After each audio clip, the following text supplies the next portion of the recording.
What's up YouTube, Jayfluffz here, and today we're coming to America. Roll it.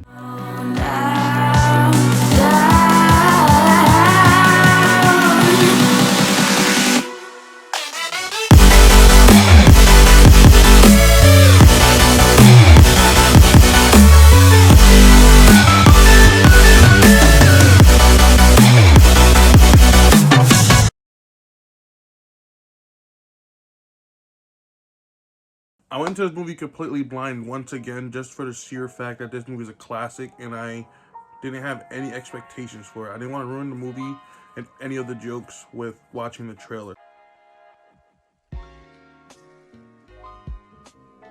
Today we have a new segment. It's called Meat and Potatoes. Meat and Potatoes is where I give you the body of the movie.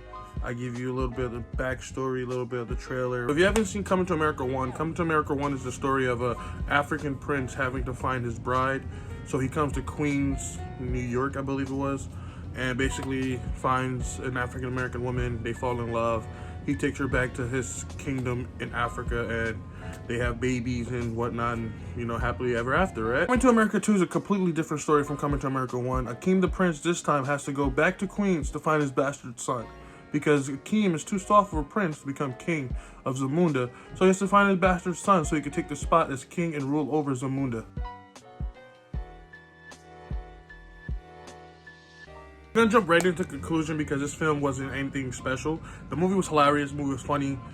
They brought back all the same stars from the first film. I'm surprised they had like James Earl Jones still in the film, and that was crazy.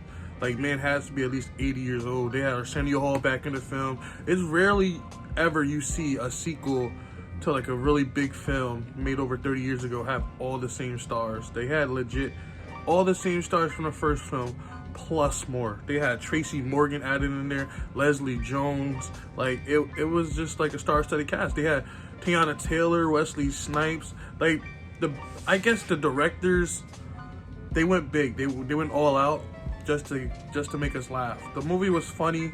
Movie had jokes for days. Movie had breaking the fourth wall jokes. While they had all these stars in this film and all this comedy in the film, this film still did not need to be made. They had no fan base crying out for a sequel to Coming to America, a film that was made 30 years ago, that was rated R, by the way, and this film was rated PG-13. If you're gonna make a sequel to a film that has great success, just make it completely the same, with the same ratings, same type of comedy and everything. The movie was rated R back in the day, which means they had no holds barred to what kind of comedy they wanted to have in the film. This movie was rated PG-13, so they had to scale back a little bit. They had to censor the film a little bit with the comedy-wise. But the story of the film just, it wasn't it, you know? The movie had its moments, had its comedy moments, had hilarious jokes, had a bunch of cameos. They had a Morgan Freeman cameo. Morgan Freeman doesn't do cameos. I've never seen Morgan Freeman do a cameo. He did a comedy cameo.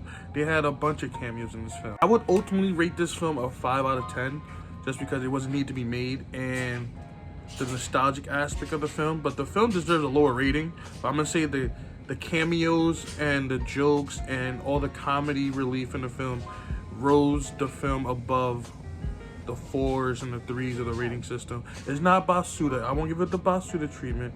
It's gonna get a 5 out of 10.